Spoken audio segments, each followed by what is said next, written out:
acara Kasisma, karya Siswa Disma. Nah, kali ini kita sedang bersama dengan salah satu putra terbaik dari SMA 2 Mengui.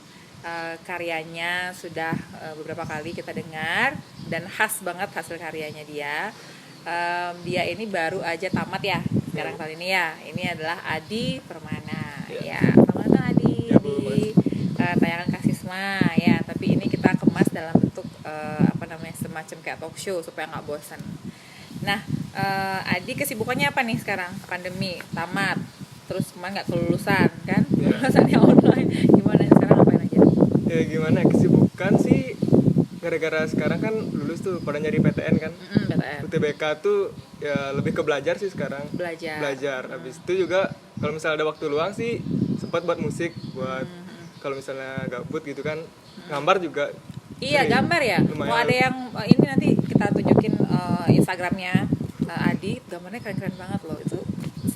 Berarti kamu selain musik gambar juga ya? Iya, Bu. Gambar. Juga. Oke. Nah, terus kita fokusnya ke musik dulu nih. Kan kita ngebahas kamu nih sebagai sosok yang membuat. Adi ini adalah orang yang membuat musik intro untuk official Wisma YouTube-nya. Jadi kalau kalian sampai hafal nih kalau udah masuk intronya inilah yang membuat ya. Kebetulan juga prestasi terakhirnya kalau nggak salah waktu menang di jingle KPU ya? Iya, Bu. Iya, jingle KPU kemarin Kak Adi juga menang di sana ya, juara 1 ya? Ya. Juara 1. Oke, jadi keren banget. Nah, terus musiknya Adi ini kan unik ya. Musiknya Adi kan bukan musik yang semua orang pahami kayaknya ya, tapi dinikmatin ya kayaknya ya. Lumayan. Apa saya aja bisa menikmati. Gimana sih? Maksudnya artinya musik itu tidak menggunakan alat musik. Iya. Tapi pakai apa nih kalau bikin musiknya? Sebenarnya boleh sih pakai alat musik kan nanti dimasukin ke softwarenya. Tapi ini saya lebih dominan makainya software gitu. Software semua berarti? Iya, software. Kalau boleh tahu softwarenya software apa nih? Untuk nama software yang saya pakai itu ada namanya FL Studio 12. FL Studio 12. Oke. Ya. Berbayar berarti ya? Berbayar sih. Berbayar ya. Ya, berbayar. Terus Terus musik ini kenapa sih kamu kok milihnya musik ini? Bukan kok kayak main gitar atau apa? Kan kayak semua orang di luar sana kan pengennya belajar main gitar, piano, apa namanya. Tapi kenapa kamu kok milihnya ini aliran musik apa sih namanya? Ini namanya sih yang saya buat tuh aliran EDM tapi EDM. Iya, electronic dance music. Terus dance music. Ada subgenrenya lagi. EDM itu sebenarnya dipecah lagi. Dipecah lagi. Yang saya buat ini namanya future bass atau melodic trap. Oh wow. Ya itu. Kalian tahu itu apa? Saya juga nggak tahu. Jadi ini musik-musik yang baru buat saya. Oh, saya nggak tahu. Saya taunya musik itu jazz, rock, pop gitu-gitu. Tapi kata-kata ini ada lagi ya, EDM namanya. Ya. Oke. Dari sini dipecah-pecah lagi. Berarti kamu yang kayak yang future bass. Oke. Terus murni semuanya dibuat dari software. Iya, software semua. Terus nggak pernah ngegarap dengan kolaborasi, maksudnya antara akustikan sama ini, pernah nggak sih bikin kayak gitu? Belum pernah sih, soalnya kan nggak ada juga. Saya juga nggak terlalu bisa main gitar gitu. Oh, jadi tapi kamu ngerti musik ya? Ngerti lumayan lah. Soalnya kan belajar di YouTube juga gitu. Oh, gitu. Otodidak lah. Sebenarnya saya nggak terlalu bisa alat musik, jadi untuk teori musik itu sendiri saya belajarnya dari YouTube aja. Dari YouTube. Yeah. Oke, berarti semuanya ada di YouTube. Kalau kalian mau jadi pemusik, belajar dari YouTube. Iya. Bisa ternyata ya. Terus setelah sekian lama, berarti berapa lama nih kamu berkecimpung di dunia musik ini? Kurang lebih sih pas awal-awal sekitar tahun 2016. 2016 tuh belum pakai laptop, makainya di HP. Oh, di handphone. Di handphone. Terus iseng-iseng kan download gitu alat buat musik gitu. Terus udah saya coba-coba, kayaknya kok kurang leluasa gitu makanya kan, soalnya kecil kan. Gitu. Habis itu terus sekitar 2 tahunan tuh langsung kan beli laptop. Terus ya udah saya installin langsung aja tuh softwarenya. Akhirnya nyoba-nyoba di situ. Terus ya udah. Berapa musik nih yang udah dibuat nih? Kurang lebih di SoundCloud ada 20-an. Platformnya di SoundCloud. Lebih di SoundCloud sih sama YouTube. Sama YouTube. Ya. Ada channelnya juga sendiri ya? Ada channel YouTube-nya. Nanti main-main ke channel YouTube-nya Kak Adi. Terus 20-an lagu? Ya, sekitar segituan lah. Oh gitu. Proses menciptakan lagunya sendiri gimana sih? Musiknya sendiri tuh gimana sih? Kan itu nggak ada liriknya kan semua? Yeah. Music only kan? Instrumen doang gitu. Itu gimana sih prosesnya? Kamu dapat inspirasi dari mana biasanya? Inspirasi tuh banyak sih sebenarnya. Kan awal-awal tuh dengar di YouTube, SoundCloud tuh musik-musik yang free copyright gitu kan Oh, ada. banyak tuh. Iya, ada nah banyak. itu ya udah saya dengerin aja gitu kan. Setelah dengerin tuh mumpung ada mood buat musik, langsung saya gituan aja tuang ke softwarenya itu. Oh, Iseng-iseng jadi nyoba aja awal-awalnya ya. Nanti Iya, sampai akhirnya ketemu pola gitu ya. Ada pola nggak sih dalam bikin musik itu?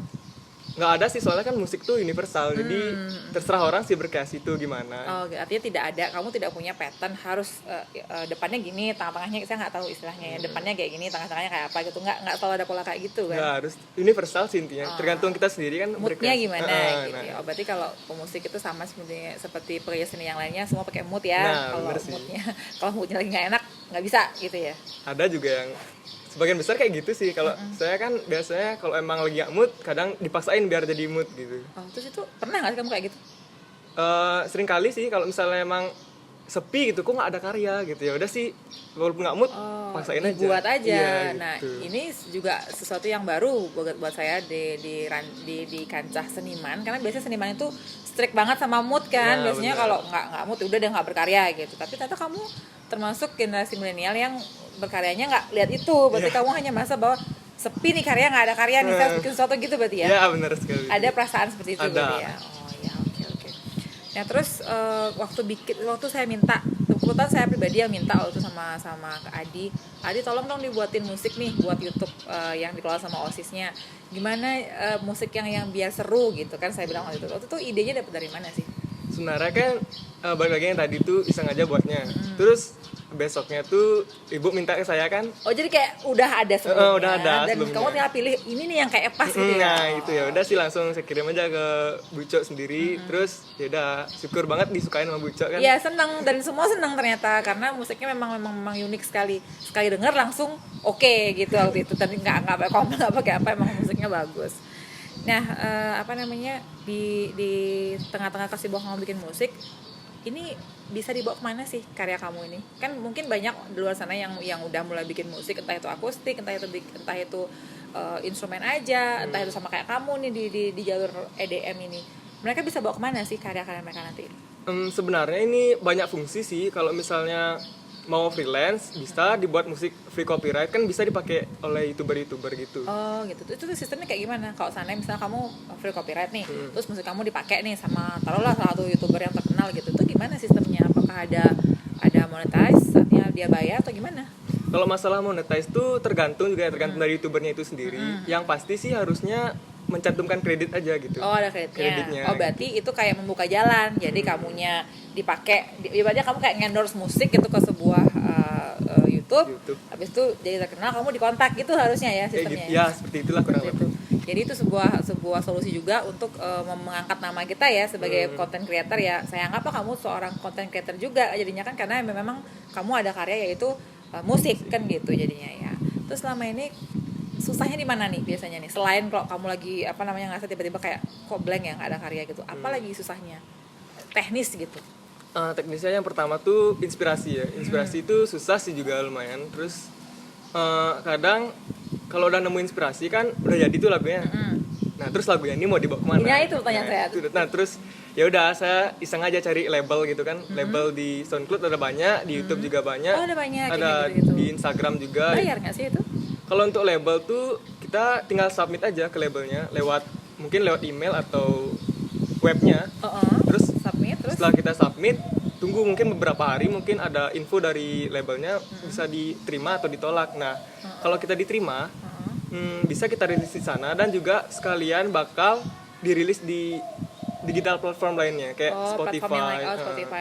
Kamu sendiri di Spotify gabung juga nggak nih? Udah ada nggak karyanya yang masuk di Spotify? Udah, untuk saat ini udah. Oh udah di Spotify loh, keren banget. Itu berbayar nggak sih kamu kesananya, atau mereka yang bayar kamu sistemnya? Ini kira-kira mereka yang bayar saya, soalnya kan tergantung pendengar di Spotify juga. Misalkan saya juga seorang pengguna Spotify nih, habis itu saya kan berbayar nih, saya yang full gitu, Premium. misalnya yang premium. Habis itu berikutnya ke kamu sistem pembayarannya gimana? Nah misalnya ibu dengar lagu saya sekali, $1 tuh masuk ke PayPal saya gitu. $1. Berapa sih $1? 14.000 ya? Ya 15.000, 14.000 lah. Kali aja berapa orang yang dengar, banyak duitnya. Lumayan. Oke, berarti intinya ini ada duitnya, ada peluang kita untuk punya penghasilan dari sini berarti ya, nggak Iya. cuma hobi aja berarti gitu ya intinya ya. Oke, terus sekarang terakhir nih pesannya Adi nih buat yang di luar sana lagi memulai bermusik, mulai membangun sesuatu atau gimana tuh, apa sih pesannya kamu? Pesan yang untuk para penonton, pembuat musik dan juga DJ mungkin, DJ. intinya jangan pernah berhenti berkarya, jangan pernah menyerah untuk mencapai tujuan, jangan pernah berhenti intinya, karena tanpa karya kita akan sulit merasa bahagia.